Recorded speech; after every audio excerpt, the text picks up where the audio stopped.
Boa noite a todos, sejam bem-vindos ao Qualitas Portas Abertas. Hoje a gente está com o tema de clínica cirúrgica de pequenos animais e recebemos o mentor do curso, que é o professor Sérgio Santalúcia, e o nosso convidado, o professor Fernando Souza. Boa noite, professores. Boa noite, um prazer estar aqui. Então vamos lá, eu vou fazer a primeira pergunta aqui para vocês. Então, para iniciar, eu queria perguntar para vocês como é o mercado de cirurgia veterinária no Brasil. Muito bem. Então, primeiramente, boa noite, Bruna, boa noite, Cíntia, boa noite todo mundo, professor Fernando, obrigado por aceitar o convite para estar aqui falando com a gente, né? Professor Fernando Vechetec Souza, mais fácil falar dessa forma, né? Bom, então vou começar falando um pouco do mercado de cirurgia como eu vejo, depois eu vou passar a palavra para o professor Fernando. O professor Fernando faz parte do nosso corpo de professores, do curso de CCPA, da Faculdade de Qualitas, ministra aí vários módulos, desde cabeça e pescoço até cirurgia abdominal 1, 2, passando por cardiovascular também, entre outros, né? Em relação ao mercado de cirurgia na medicina veterinária, nível Brasil, a gente que roda tanto aí, né, pela Faculdade de Qualitas, o que eu percebo? Eu percebo que melhorou muito a parte da cirurgia vamos botar aí, de uns 10 anos para cá. Porque a gente sempre teve uma cultura de que o cirurgião ele tinha que saber fazer tudo, né? E era feio quando ele não sabia fazer alguma coisa, imagina. Eu sou cirurgião, tenho que operar de tudo. A gente sabe que agora não é mais dessa forma, a gente sabe que existem as especialidades dentro da própria cirurgia, como a gente vai falar daqui a pouquinho também. E eu vejo que a área da cirurgia, ela na medicina veterinária é uma área que ainda tem muito campo de trabalho, realmente. Se a pessoa faz um trabalho direito, eu comento na pós que na Faculdade de Qualitas a gente quer formar cirurgiões veterinários. A gente não quer formar práticos. Qual a diferença de um prático para um cirurgião? O prático é o cara que ele sabe fazer, mas ele não sabe como que se prepara para fazer aquilo ali. Se der uma complicação, ele não sabe reverter, ou ele fica cheio de medo, e principalmente ele não sabe pós-operatório. Eu até comento que se você quer conversar com um bom cirurgião, ou se você quer saber se o cirurgião é um bom profissional, você deve conversar com ele sobre pós-operatório. Porque o pós-operatório, realmente, não adianta ele estudar a fundo, porque só quando ele passar por uma situação, ele vai entender que aquilo ali é normal. Quantos alunos eu recebo mensagem de quantos alunos dizendo, professor, eu estou com um animal com hemotórax pós-operatório de uma cirurgia torácica. Eu falo, isso é normal.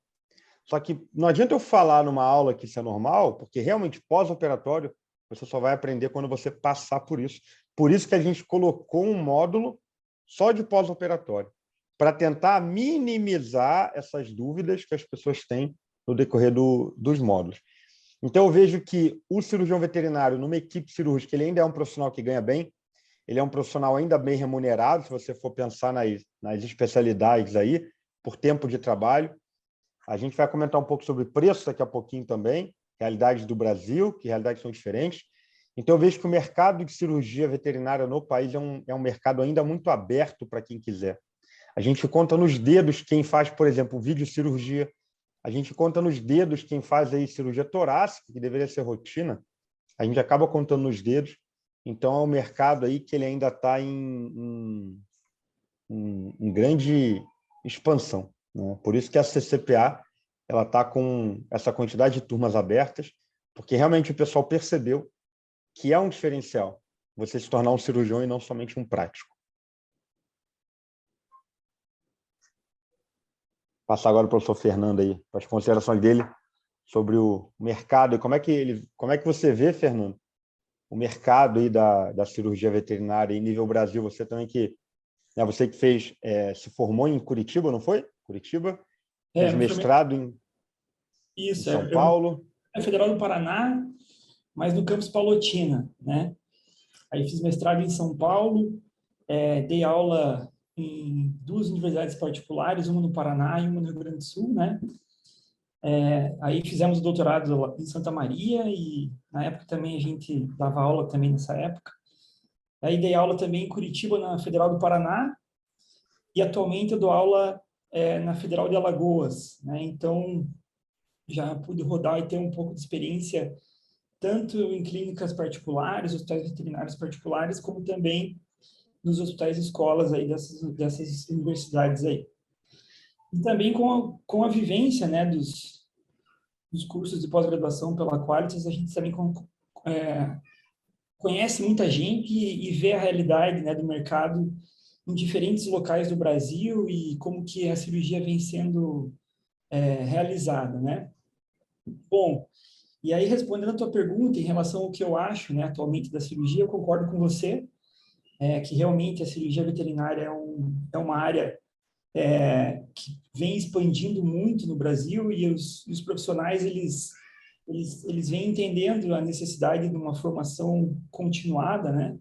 Então, a gente vê um perfil de alunos aí, tanto recém-formados, como alunos que já têm o seu serviço, o seu atendimento cirúrgico, seja, né, de consultório, clínica e hospital, e aí procura pós-graduação para melhorar, para se atualizar, né, quanto às diferentes especialidades, né, e as áreas da cirurgia veterinária.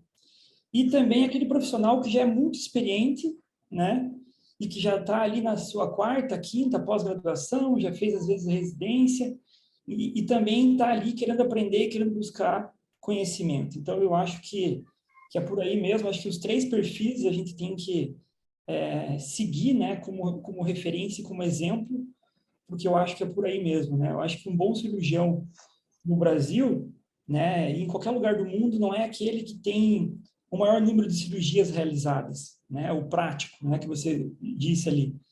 Para mim, o bom cirurgião é aquele que não tem mais surpresa nas suas cirurgias. Então, ele não vai fazer uma cirurgia no paciente, vai abrir um abdômen, um tórax, e vai ter uma surpresa de algo que vai acontecer, né? O bom cirurgião, ele fez um bom preparo, né? Ele fez um atendimento clínico cirúrgico, ele aplicou as técnicas operatórias básicas nos procedimentos e soube levar o paciente no pós-cirúrgico com nível de complicação aí muito baixo, né? Para que a gente consiga ter aí sim um sucesso quanto aos nossos pacientes. Nenhum cirurgião quer operar um paciente e aí ter complicação, ter que reoperar, ter que reintervir, né, no seu procedimento. O nosso paciente, o ideal sempre para o cirurgião é que com 5, 7 dias consiga marcar para remover os pontos, né, só dar as últimas informações ali quanto à sequência, né, da condução ali do caso para o tutor, e é por aí, né? E eu acho que a pós-graduação ela tem um papel excepcional nisso, porque os alunos eles têm contato com uma gama de professores e especialidades bastante ampla, né? E aí eles conseguem ter uma boa noção, né? Quanto à necessidade, né? De aplicar de uma forma correta aí as técnicas e as cirurgias de uma forma geral. Muito bem, muito bem. Eu recebi algumas perguntas, o pessoal da Qualitas também recebeu algumas perguntas em particular, e a gente vai debater aqui, porque eu acho que pode ser dúvida comum a Cíntia, a Bruna e aos colegas que estão vendo esse material gravado, né? A primeira pergunta que chegou, ela falou o seguinte: o que os alunos irão estudar na pós-graduação em cirurgia veterinária na Faculdade Qualitas? Ou seja, o que os alunos vão aprender na cirurgia veterinária, no curso, né, de clínica cirúrgica de pequenos animais da Faculdade Qualitas? Bom, eu creio que o cronograma de módulos ele está muito, muito, muito amplo. Ele aborda desde o básico, que é a anatomia e técnica cirúrgica, como é que eu calço uma luva, como é que eu dou ponto isolado, como é que eu dou ponto contínuo, como é que eu seguro um porta-agulha.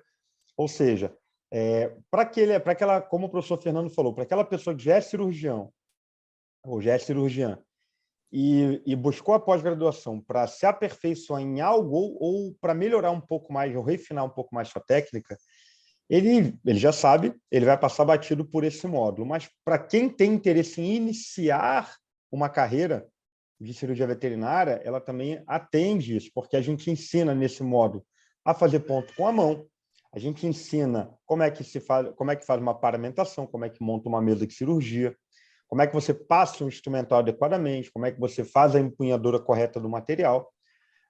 Então, vai desde o módulo básico de anatomia e técnica cirúrgica, passando por módulos importantíssimos para o cirurgião, não somente na parte técnica da cirurgia, como eu falei, a gente tem que formar cirurgiões e não práticos, então tem um módulo só de controle da dor, que eu acho que isso é um tema muito relevante nos dias atuais, que sempre foi muito negligenciado. Eu acho que quem é um pouco mais moderno, não, mas eu, como sou um pouco mais velho, o professor Fernando também, não que a gente tenha feito, obviamente, mas a gente escutava antigamente aquela cultura de não fazer analgesia, porque se o animal sente dor, ele fica mais prostrado, ele fica mais calmo, ele não vai mexer. A gente sabe que hoje isso é um absurdo, né? Então, você deixar um paciente sentindo dor já é um absurdo. Então, tem um módulo só de analgesia e controle de dor. Aí a gente vai também para as cirurgias abdominais 1 e 2, cirurgia de cabeça e pescoço, cirurgia torácica, cirurgia cardiovascular, cirurgia do trato geniturinário também. Então, é muito, muito material. E lá para o final, a gente tem um módulo de prática cirúrgica, que é aquele módulo praticamente 100% prático, para você colocar em prática realmente tudo que o professor Fernando deu uma aula e ficou eu não entendi muito bem a parte prática, não consegui tirar dúvida com ele. Você tem um módulo de prática cirúrgica para isso. A gente coloca professores selecionados para dar esse módulo de prática cirúrgica, que é para vocês treinarem todas as técnicas que vocês viram no decorrer da pós-graduação. E tem também o módulo de pós-operatório, que vocês também vão aprender a parte do intensivismo, né? Como é que você vai orientar uma equipe do plantão a ficar com esse paciente que você opera, e você não vai ficar com ele 24 horas por dia, você tem que orientar uma equipe. Então, é saber como manter um paciente em ventilação mecânica, mesmo sendo cirurgião, como manter um paciente sedado, entender os riscos de você orientar a deixar um paciente sedado, pedir para o anestesista calcular e fazer essa troca cirurgia-anestesia, que é fundamental, mas para que você não seja pego de calça riada, que você saiba debater, que você saiba conversar sobre o paciente. Então, realmente, os temas são muito, muito, muito amplos, desde temas avançados, como cirurgia cardiovascular, como eu falei, até temas mais básicos. O professor Fernando, ele dá aula de cabeça e pescoço, abdômen 1 e 2, né, Fernando? Isso. Mais algum? Urgência e emergência. Urgência e emergência também. Que mais que eu dou, cara? Na CCPA, na clínica cirúrgica, né? Isso. Depois cardiovascular, urgência e emergência. Uhum. Eu acho que são esses, cara. Fala um pouquinho para a gente o que você aborda aí, falar um pouquinho para o pessoal o que você aborda na parte de cabeça e pescoço, por exemplo. Ótimo. Então, cabeça e pescoço, gente, né? A gente tem bastante conteúdo teórico e prático também, né, nessas regiões relacionadas à cirurgia. Então, a gente aborda bastante a parte da oftalmologia, que é algo muito aplicado a grande parte, né, dos cirurgiões veterinários aí no Brasil. Então, a gente faz uma revisão anatomotopográfica e aí depois parte para as técnicas cirúrgicas de interesse, entrópio, protrusão da glândula, as técnicas de remoção do bulbo ocular, enucleação, exenteração. Então, a gente aborda de uma forma geral as técnicas mais básicas, né, que nos auxiliam bastante já nessa questão, né? Além disso, né, eu passo também para as cirurgias da região cervical. Então, a gente aborda aí cirurgia de esôfago, cervical, cirurgia de traqueia, né? Então, as abordagens relacionadas também à urgência e emergência, né? Cricotireoidotomia, traqueostomias. Falo também das cirurgias de tireoide, de paratireoide, né? E a gente ainda entra em alguma coisa relacionada também a onco, né? Técnicas de maxilectomia, mandibulectomias e algumas técnicas ainda de reconstrução nessa região da cabeça e pescoço. Os flaps, né? Das artérias auricular caudal, flap homocervical, tóraco-dorsal. Então, é bastante conteúdo. É óbvio que eu sempre tento deixar o que é mais relevante realmente para a prática, né? Mas como o professor Sérgio disse, às vezes não dá tempo de a gente abordar tudo, né, no módulo, e aí tem um módulo específico para que a gente consiga, né, treinar essas técnicas mais uma vez, né? Então, geralmente a gente tem um dia praticamente todo, né, do final de semana destinado às atividades práticas, né? E eu faço questão que os alunos sempre treinem essas técnicas, né? A gente faz a técnica demonstrativa e logo na sequência eles já fazem a aplicação dessas técnicas também. Muito bem, muito bem. Tem algumas outras perguntas aqui. Por exemplo, tem uma pergunta assim: quem são os professores? Aí a pessoa, eu não vou identificar, mas ela pergunta assim: quem são os professores? Quais suas experiências e formações? Bom, a gente tem na CCPA um corpo docente muito completo. A maioria é doutor de formação, doutor em cirurgia veterinária. Quando o profissional não é doutor, ele é mestre ou especialista também naquela área fim que ele vai falar. A gente busca, né, colocar professores de referência para ministrar as aulas, professores com experiência, com material didático legal, com uma didática muito boa. Então, o professor que ele vai entrar para dar aula na CCPA, ele passa por um crivo, né? Não chega a ser uma seleção, mas ele passa por um pente fino, por uma entrevista e por uma demonstração de material. Então, a gente é muito criterioso, né? Quando eu digo a gente, eu digo a Faculdade Qualitas, em colocar os professores para a CCPA. Professores têm a mesma ideia que a gente tem em relação a não formar práticos e sim formar cirurgiões. Como o professor Fernando falou, o pessoal colocar a mão na massa, ver o professor fazendo e colocar a mão na massa, tentando reproduzir fielmente o que o professor ensinou, porque aí certamente o aprendizado vai ser muito grande. Por exemplo, eu sou mestre em cirurgia veterinária, em cirurgia experimental pela Universidade Federal de Santa Maria. O professor Fernando é doutor em cirurgia também pela mesma universidade, Universidade Federal de Santa Maria. Foi lá que a gente se conheceu, foi lá que a gente se viu operando, né, e criou realmente uma amizade muito grande. Então, os professores que formam, né, o corpo docente da CCPA, eles são em torno aí de 80% doutores, em torno de 15% mestres e 5% especialistas na parte da cirurgia, né? Uma pergunta muito interessante, que eu acho que o professor Fernando vai contribuir bem, é o seguinte: foi perguntado, na programação do curso, serão abordadas técnicas inovadoras de cirurgia, como, por exemplo, a videocirurgia? Eu dou um exemplo aqui, a gente fala, tem um módulo de cirurgia cardiovascular, as técnicas avançadas, né, atuais e avançadas, que hoje se opera as anomalias congênitas de coração, hoje se faz o que antigamente se deixava para lá, ou antigamente tinha um profissional, talvez em São Paulo, um no Rio, um em Manaus, mas aí não tinha como esse animal chegar até o profissional ou vice-versa. Então, a gente coloca professores que ministram essas aulas de técnicas avançadas cardiovasculares, porque a gente vê como a demanda é alta, né? Como a demanda de PDA é alta, como a demanda de quarto arco aórtico direito está alta também, entre outras alterações cardiovasculares.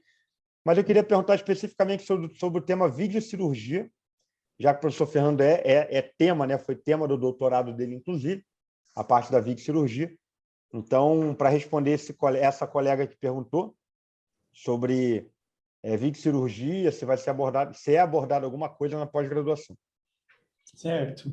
Então, eu trabalho com videocirurgia já há 14 anos, né? Então, quando eu iniciei na videocirurgia, havia muito poucos profissionais ainda habilitados no Brasil e com essas técnicas. A gente buscava bastante conhecimento na medicina humana, né, para a gente conseguir aplicar nos nossos pacientes. E isso foi evoluindo, foi crescendo. Hoje em dia a gente vê que é uma área em ascensão aí, tanto no Brasil como no mundo inteiro, né? E a gente tem reais vantagens aí em diversos procedimentos.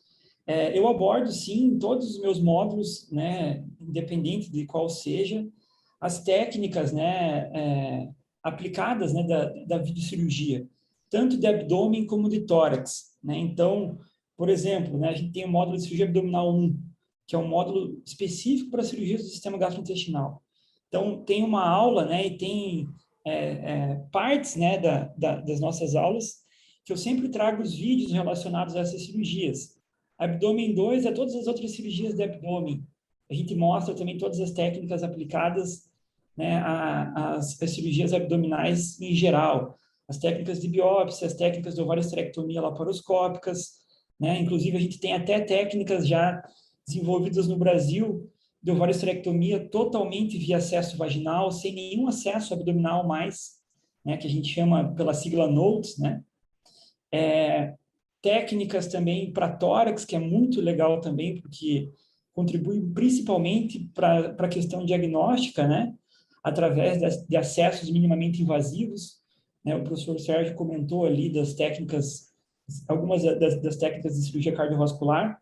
A grande parte delas a gente consegue fazer também, né? Tanto o diagnóstico como o tratamento dessas afecções via toracoscopia, com acessos muito pequenos, que podem variar aí em média de 3 milímetros de diâmetro, seria um acesso um pouco mais espesso do que uma agulha 4012, a acessos maiores de até 10 milímetros de diâmetro. Né? Então, eu procuro sim colocar em todos os meus módulos, seja ele qual for, tá? Sempre o conteúdo que eu aprendi nesses 14 anos, né? E venho desenvolvendo também na videocirurgia, tá? Muito legal, muito legal. Uma outra pergunta que eu acho extremamente relevante, ela diz assim, ó, entraremos em cirurgia de emergência? E eu ministro também esse módulo de cirurgia de emergência e o que eu desenvolvi, né? Desenvolvi não, mas eu trago para a aula. Que eu acho que a emergência, o principal aprendizado que a pessoa tem que ter é ter autocontrole. Então, o que eu proponho quando eu ministro as aulas? É preparar o aluno para ter autocontrole. Eu fiquei pensando, como é que eu posso, se a prática é em cadáver, é um ambiente controlado, é um ambiente que vai estar o aluno e o professor, como é que eu posso, de repente, tirar esse aluno da zona de conforto? Aí eu pensei. Eu não vou falar que eu que desenvolvi, porque pode ser que alguém faça também, mas eu faço dessa forma. Eu resolvi colocar tempo nos procedimentos. Só que, o que eu comento na emergência? Uma cirurgia de emergência não pode gerar outra. Por exemplo, você vai fazer uma toracotomia de emergência para acesso ao pulmão. Aí você abre de qualquer jeito rápido e você lacera o coração. Já era. Né? Já era. Então, você criou uma outra emergência para corrigir uma. Então, eu faço isso. Eu coloco tempo, por exemplo. E é muito legal. As pessoas, os colegas tremem, faz parte do aprendizado, eles tremem, eles ficam nervosos. Acaba que foi criada uma dinâmica que eu achei muito legal, por isso que eu mantenho hoje. Exemplo, a pessoa vai aprender a fazer uma cricotireoidostomia. Beleza, só que ela vai ter 15 segundos para fazer. Ela vai fazer uma traqueostomia de emergência, que ela vai aprender a traqueostomia de emergência no modo de emergência também. Ela vai ter 1 minuto para fazer. Isso, vários outros procedimentos, né, relacionados à emergência. Acesso ao tórax, massagem cardíaca direta, herniorrafia diafragmática, enfim, contenção de hemorragia abdominal, ou seja, várias técnicas que os alunos aprendem no módulo de cirurgia de emergência, só que de uma forma que também prepara o aluno para ter autocontrole. Eu acho que o cirurgião, como o professor Fernando falou, o cirurgião, ao pé da letra mesmo, a cirurgião ou cirurgião, ele é aquele profissional que realmente nada mais surpreende ele. Isso não quer dizer que as coisas não dão errado. As coisas dão errado, mas ele já está preparado, ele já está acostumado a lidar com aquilo ali. Não vai tremer, não vai ficar nervoso. A gente até brinca, né, que um cirurgião, né, ao pé da letra, que tem medo de perder o coto, é complicado, né, porque é uma coisa comum, ainda mais se não usar a técnica das pinças, das 3 pinças, que vai acontecer. Então, ele tem que estar preparado. E a gente vem de uma escola muito legal, da Federal de Santa Maria, com o professor Alceu Reiser, que também dá aula na nossa pós-graduação. Ele soltava, claro que no ambiente controlado, obviamente, nada errado, no ambiente controlado, e ele soltava o culto para a gente procurar. E a gente percebe que é uma técnica para achar o culto também. Não é achar, vou procurar. Existe uma técnica anatômica, cirúrgica também, para se achar o culto. Então, realmente, a gente fala de cirurgia de emergência, o professor Fernando também dá aula de cirurgia de emergência, a gente fala também. E talvez quem está aqui ao vivo com a gente, ou quem vai ver depois, pode se perguntar, mas eu não tive aula de cirurgia de emergência nem com o professor Sérgio, nem com o professor Fernando. O que a gente tenta fazer na CCPA? A gente tenta fazer com que um professor, por exemplo, eu dou vários módulos, o professor Fernando dá vários módulos, e tem vários professores que dão vários módulos. O que a gente tenta preconizar na CCPA? Que o professor vá, no máximo, falar de 2 temas. Porque é importante essa interação e essa rotatividade de professores. É a mágica da pós-graduação. Porque eu posso falar de uma traqueostomia de emergência de uma forma, o professor Fernando falar de outra forma, na verdade são formas, mas a técnica é igual, mas são formas de abordagem, e você vai ter a possibilidade de escolher o que para você é mais fácil. Então, isso que seria o grande diferencial da pós-graduação. Vocês vão ter aí vários módulos e o mesmo professor vai, no máximo, 2 vezes. No máximo, 2 vezes. Então, é isso que a gente tenta fazer na CCPA. Né? Então, talvez eu não tive aula nem com o professor Sérgio, nem com o professor Fernando, de cirurgia de emergência. Mas eu tive aula com o professor Guilherme Monteiro, né? Que é outro colega, outro baita professor, que também dá aula de cirurgia de emergência na CCPA. Não sei se o professor Fernando quer acrescentar alguma coisa nessa parte de aula de emergência, de cirurgia de emergência. Sim, não, acho que você abordou bem aí, Sérgio. E assim, uma coisa que é interessante falar desse tema, né, que é um tema de muito interesse, tanto para o clínico de pequenos animais, como para o cirurgião de pequenos animais, para o anestesista também, porque a gente está no dia a dia, né, atendendo pacientes com quadros de urgência e emergência, né?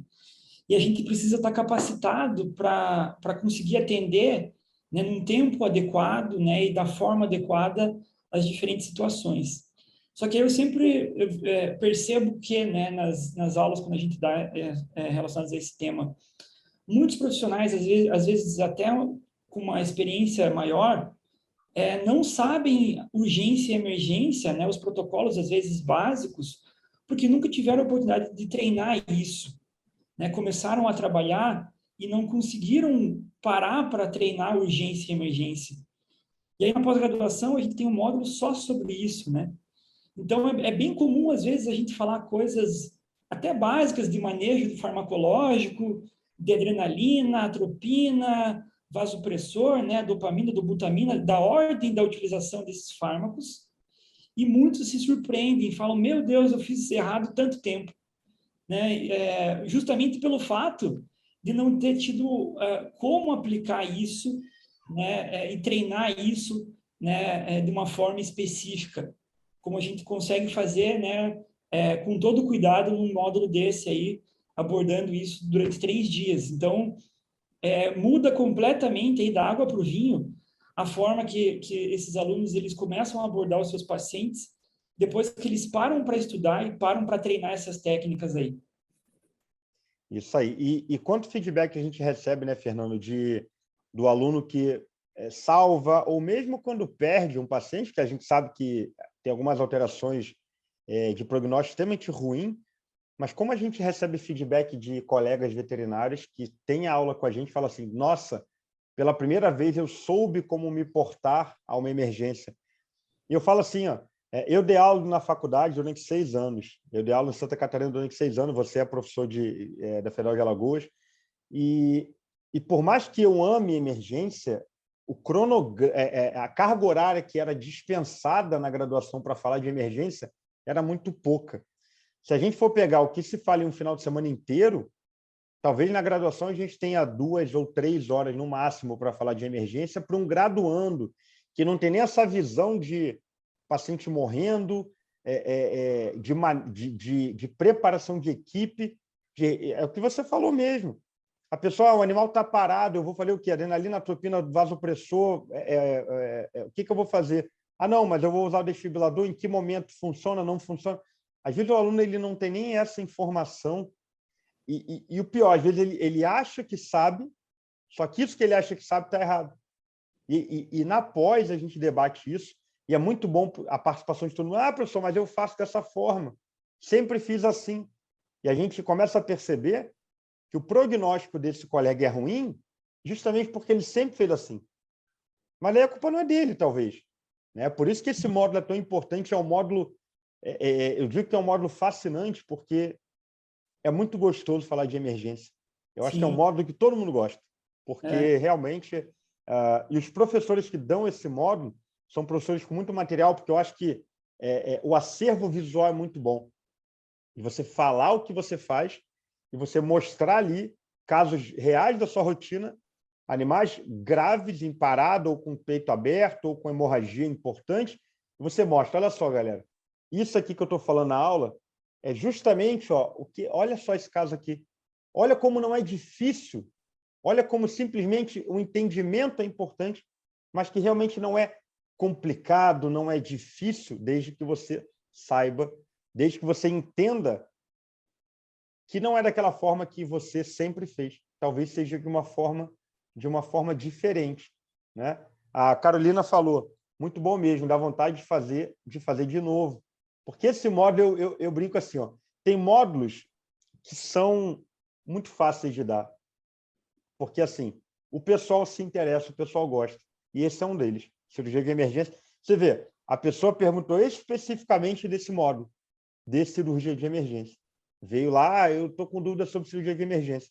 Então, realmente é um módulo muito, muito, muito bom, muito legal, esse módulo. Ele geralmente é do meio para o final, porque tem alguns, entre aspas, pré-requisitos, né, para a pessoa poder estar apta a ter um melhor aproveitamento desse módulo. Por exemplo, ela tem que ter tido, preferencialmente, cirurgia torácica antes da cirurgia de emergência, porque você tem que saber todos os princípios da cirurgia de tórax para poder abrir um paciente em emergência, de emergência torácica. Então, mas ele não fica para o final, fica ali em torno do meio ali no meio ali da pós-graduação.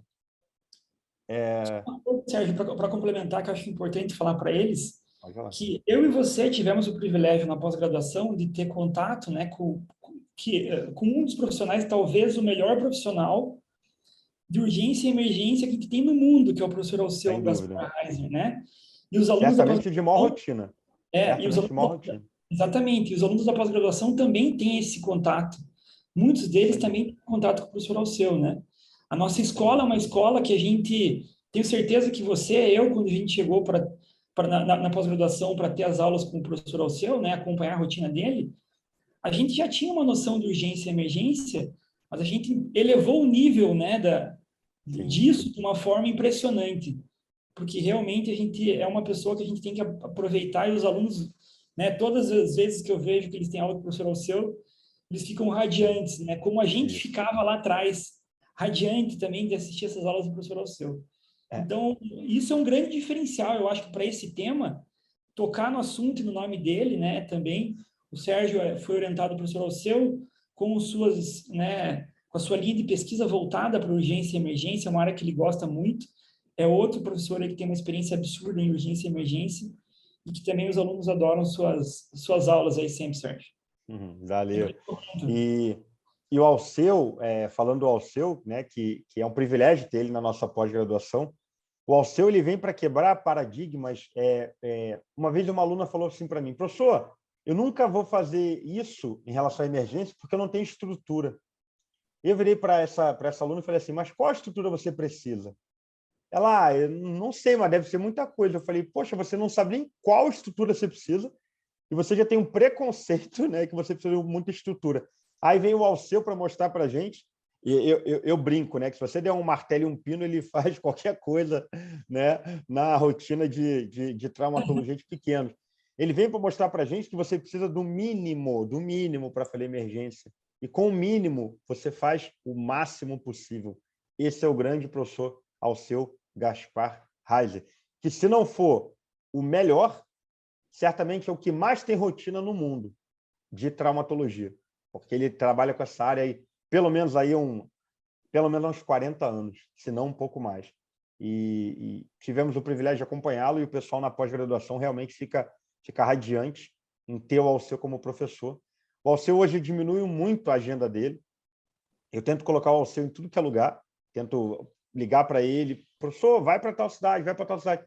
Mas realmente, é como a gente falou, o Alceu já fez muito pela cirurgia veterinária. Ele, o professor Ney Pipe, que também faz parte da nossa pós-graduação, que são assim lendas vivas da cirurgia veterinária, já fizeram muito. Então, agora eles pegam menos módulos. O pique é o mesmo, mas eles viajam um pouco menos. Então, se você tiver a oportunidade de ter aula com o Alceu, aproveite. Você está de frente, ou com o professor Ney Pipe, você está de frente ali com uma das maiores referências, ambos, da cirurgia veterinária mundial, e não só nacional. Isso é uma pergunta importante, ainda mais se você está aqui ou se você vai se matricular na CCPA a partir de agora, em relação ao TCC. Antigamente, o TCC ele era escrito, entregue e só. Das turmas do meio do ano passado, não, no meio desse ano para cá, no meio de 2021 para cá, o TCC passou a ser um módulo a mais. Por quê? Porque a gente percebeu que um cirurgião veterinário ele tem que saber pesquisar um artigo, ele tem que saber escrever adequadamente, ele tem que saber ser arguído por uma banca. Então, a gente colocou, a partir das turmas de 2021, então, se você está vendo esse material gravado, você vai se matricular em CCPA, outras pós-graduações da Faculdade de Qualitas já têm o TCC no formato apresentável, por exemplo, a cardiologia, também tem um TCC de forma presencial para você apresentar para uma banca e ser... E claro que aqui o intuito não é reprovar ninguém, mas sim aumentar um pouco a qualidade da escrita dos alunos da CCPA. Então, o TCC ele deve ser feito e apresentado, PowerPoint, né? Vestimenta adequada, como uma banca de TCC. Todos vocês fizeram graduação, fizeram uma apresentação de monografia.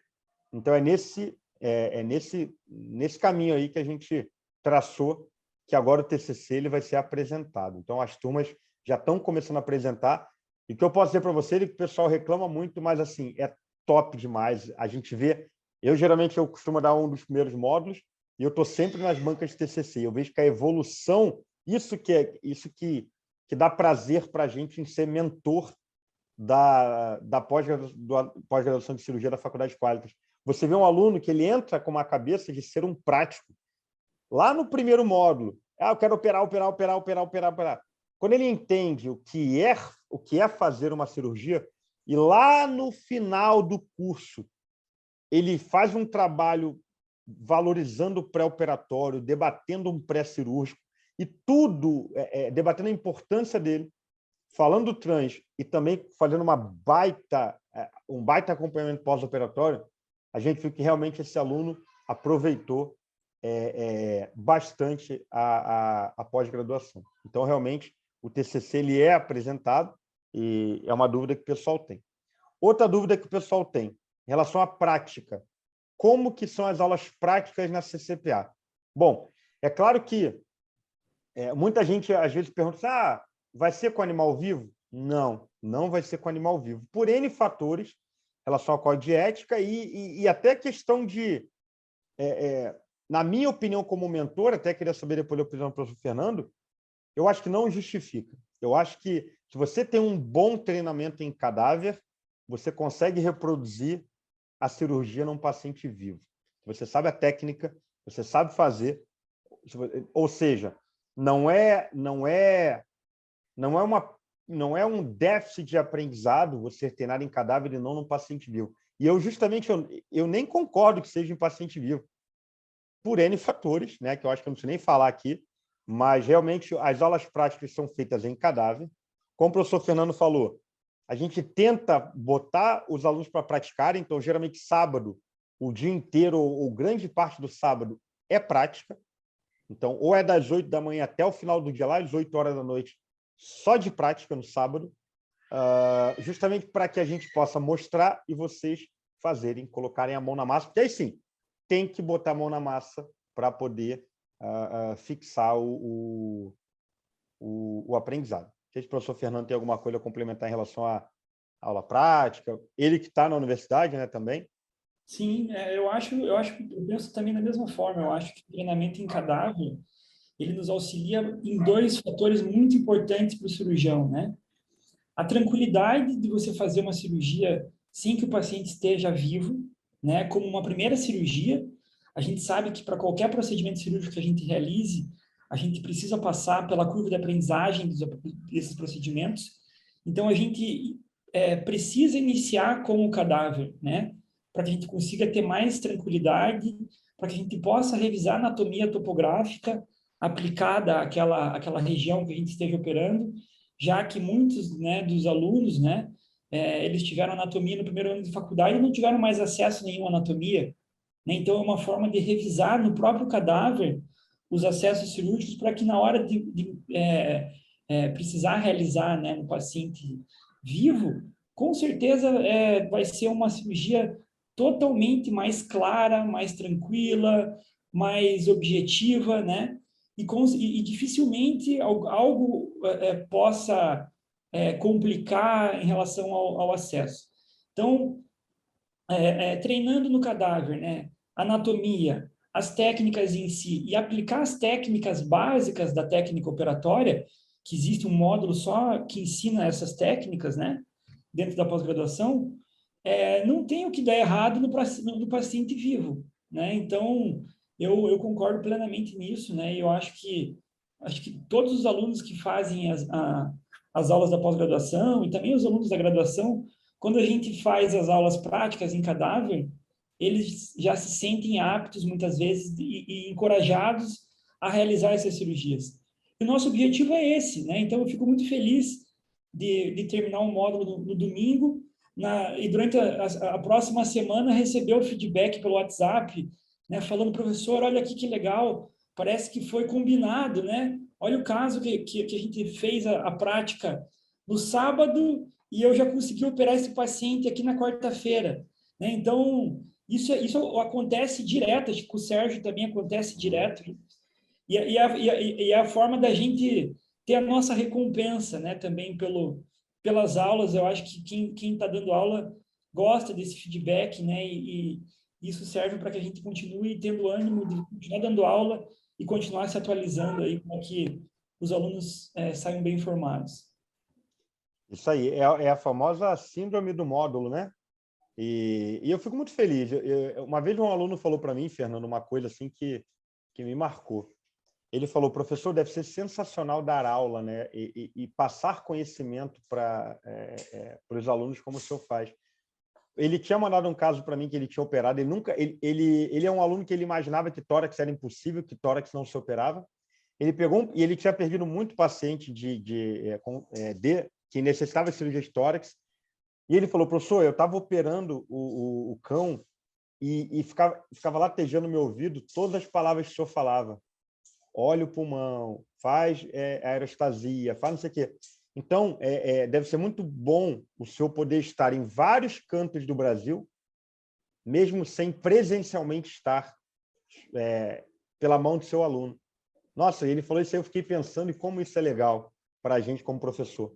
Ou seja, a gente pode salvar pacientes indiretamente sem precisar estar no local, só pelo conhecimento que a gente adquiriu com a nossa curva de aprendizado para facilitar a curva de aprendizado de outro colega. Então, realmente, isso foi fundamental. Em relação ao treinamento em cadáver, para concluir, eu tenho a princípio tem só mais uma pergunta aqui. Eu faço uma analogia, Fernando, com um piloto de avião. Nenhum piloto de avião ele vai treinar emergência em voo. Ele vai treinar num simulador.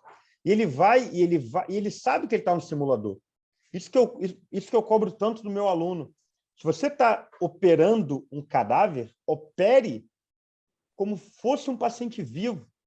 Ah, mas eu vou dissecar de qualquer jeito que é um cadáver. Não, disseque da forma que fosse um cadáver, com calma, controlando a respiração, treinando. Por quê?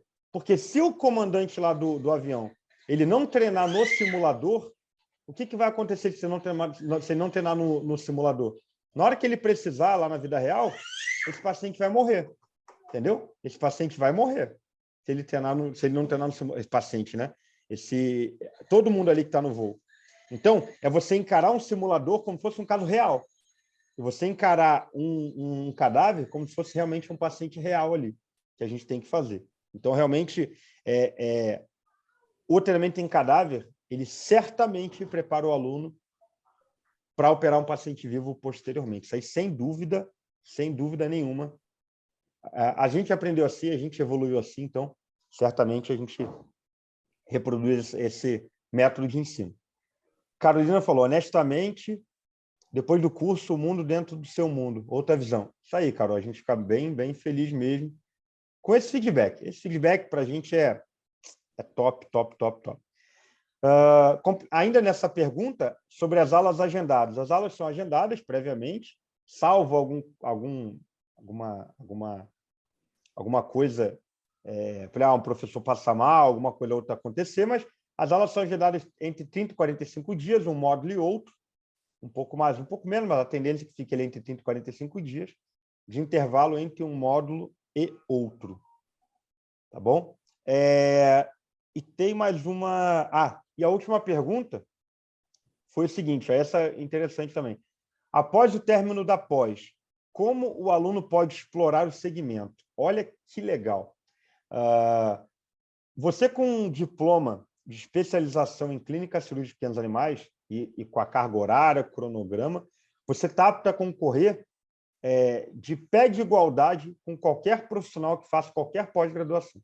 Isso a gente pode falar porque temos alunos aí que com a pós-graduação conseguem entrar no mestrado, conseguem entrar depois do mestrado num doutorado, consegue se destacar no particular, então realmente após o término da pós, você está capacitado a trabalhar com cirurgia, sem dúvida. Mas, óbvio, a gente pode ter 10 alunos, talvez um se destaque mais do que os outros 9. Depende muito de cada um, né? Depende de cada um ter ter esse aprendizado, né? Depende muito de cada um. E acho que o principal, dois pontos principais que a pós-graduação vai te dar.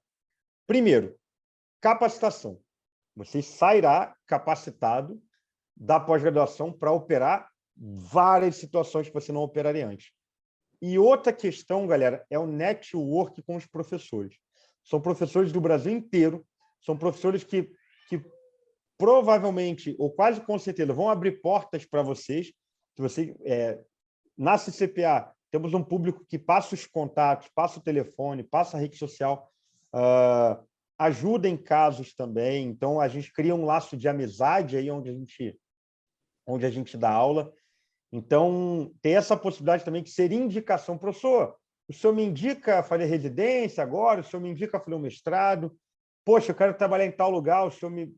uma carta, alguma coisa, então a gente sempre ajuda. Então, certamente, ao terminar após CCPA, você estará preparado para, talvez, assumir um serviço de cirurgia, né? A gente sabe que, às vezes, a gente precisa do título. Você, por melhor que você seja, você precisa do título. O título te dá um respaldo grande por trás, que você pode operar bem para caramba. Se você não tiver um título e alguma coisa der errado, talvez questionem a sua capacidade técnica. Então, o título ele acaba sendo importante, né? Então, realmente, você vai ter oportunidade de se inserir no mercado de trabalho com após CCPA. Deixa eu só responder essa pergunta aqui da Cíntia. Vou passar a palavra aí para o Fernando.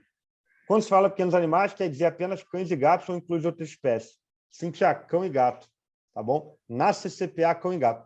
A gente tinha um módulo de cirurgia em animais selvagens. Antigamente, a gente tinha esse módulo. Por que não esse módulo foi retirado da grade? Porque é uma medicina totalmente diferente, a medicina de animais selvagens. Totalmente diferente. Então, até que hoje você tem uma pós-graduação de cirurgia de animais selvagens. Porque tem toda a parte da fisiologia, anatomia, que que em um módulo, a gente também não ser negligente de um módulo dizer que você estaria preparado para operar os animais selvagens, ou eu opero animal selvagem. A gente sabe que não estaria. Por mais que o professor fosse o professor Jefferson Pires, que é um dos que mais tem rotina de cirurgia de animais selvagens do Brasil, ele era o nosso professor, hoje é o coordenador, né, da parte de animais selvagens. Então, realmente, a gente tirou esse módulo. Então, pequenos animais, a gente fecha o leque para cães e gatos. Então, vou fazer a pergunta para o Fernando, depois a gente vai para as considerações finais. Em relação após o término da pós, como que o aluno pode explorar o segmento cirúrgico? Então, Sérgio, eu acho que você também se abordou bem em relação ali às possibilidades, né, tanto acadêmicas, né, mestrado, doutorado, residência. Com certeza esse aluno ele vai estar mais qualificado para entrar e vai aproveitar muito melhor cada fase, né, que ele pode ter em relação a isso. Mas eu acho que principalmente para aquele aluno, né, que o interesse é justamente trabalhar, é operar, é estar atuando, né, diariamente com cirurgia, né? Eu acho que o foco maior acaba sendo esses alunos mesmo, né? E esse feedback que a gente tem, né, em relação às cirurgias que eles realizam e acabam trocando ideia, trocando figurinha em relação aos casos, faz com que a gente entenda realmente a importância da pós-graduação, né? Porque justamente a gente está fazendo com que esses cirurgiões que às vezes faziam uma orquiectomia, uma ovariosterectomia, algo mais simples, passam a fazer diversas outras cirurgias, né, que eles viram, né, de forma específica durante os módulos, e que a partir dali começam a ter uma visão diferente, passam a fazer sozinhos, cirurgias que encaminhavam para outros profissionais passam a não encaminhar mais, se sentem seguros e muitas vezes fazem melhor até do que os outros que eles encaminhavam antes, né? Então, isso é bem interessante aí do ponto de vista do tempo, né, que é desprendido para uma pós-graduação. Mas essas pós-graduações, assim, igual a nossa, né, que é no formato lato sensu, né, que é um formato amplo e aplicado ao cirurgião de pequenos animais para que qualifique ele tanto para a parte teórica como para a parte cirúrgica aplicada, realizar essas cirurgias nos seus pacientes aí. Isso aí, concordo plenamente. Tá, então, queria agradecer mais uma vez o professor Fernando Rechetec por participar desse projeto Portas Abertas. Agradecer também à Faculdade Qualitas pela iniciativa. Esse conteúdo aí certamente vai chegar em pessoas que talvez tenham dúvida se eu faço ou não faço a pós-graduação de cirurgia, eu já fiz a de clínica, vale a pena fazer de cirurgia ou já quero começar fazendo de cirurgia? Então, realmente, esse projeto muito legal e que você venha, que a gente venha se encontrar em algum módulo aí e possa trocar figurinha aí e mostrar que realmente a área como a gente falou lá na primeira pergunta que foi feita, realmente é um mercado ainda em ascensão. Tem muita área para se trabalhar, tem muita área para se fazer um trabalho bacana, para ser muito bem remunerado com a parte da cirurgia veterinária. Tá? Então, eu queria agradecer mais uma vez ao professor Fernando, agradecer aí a Faculdade Qualitas, né? No nome aí da Helenice. Tá aí o endereço, se vocês quiserem. Se vocês mas agora não é o momento para mim, ou é o momento, o endereço lá da nossa pós-graduação está aqui no chat. Às vezes isso aí pode ser importante para alguém. Você conhece alguém que tem interesse em cirurgia, alguém que gosta de cirurgia, mas tem medo, alguém que gosta de cirurgia, mas acha que não tem capacidade, alguém que gosta de cirurgia, mas não sabe como começar, como aprender. Então, está aí o nosso endereço, o endereço da nossa pós-graduação. Certamente vocês irão gostar e terão um diferencial na carreira de vocês. Tá bom? Então, deixar aí tem que ser a Helenice aí se ela tem mais alguma coisa para falar. Ou a gente agradecer a Cíntia, a Bruna, a Caterine, a Jéssica, Carolina, que estava aqui, Lília, que estava aqui. Agradecer a todo mundo aí que participou. Tá bom? Fernando, obrigado aí. Obrigado aí pela parceria. Foi ótima a conversa e o bate-papo. Top. Passou bem rapidinho. Eu queria agradecer a vocês também, em nome da Faculdade de Qualitas, né, por esclarecer aqui para o pessoal sobre o curso. E a gente está à disposição nas nossas redes sociais. Eu postei o link aí para vocês do curso, para vocês darem uma olhada. E é isso. Acho que podemos encerrar então. Até uma próxima e boa noite a todos. Boa noite. A Obrigado. Cíntia fez uma pergunta aqui. Posso iniciar após no mesmo ano que estarei me formando ou somente posterior? Professor, quer que eu responda? Eu quero. Cíntia, você para fazer a pós de clínica cirúrgica, você precisa estar formada já, tá? Então, Acho daqui a que um é ano a isso. gente espera a Cíntia na pós. Isso. Com certeza. Em algum núcleo do Brasil aí. Não sei onde Com é que toda você mora, certeza. Muito mas em obrigada. algum núcleo aí Curitiba. do De Curitiba. Curitiba. Então você estará bem assessorada lá pela coordenação. Qualquer dúvida, é só ir lá no núcleo procurar a coordenadora Helenice, melhor coordenadora da Faculdade de Qualitas. Olha só. Olha, fazendo propaganda, está ótimo. Tá vendo? Obrigada, Pessoal, professor. boa noite, tá bom? Até Fiquem com mais. Deus aí. Tchauzinho. Tchau, tchau. Boa noite. Boa noite.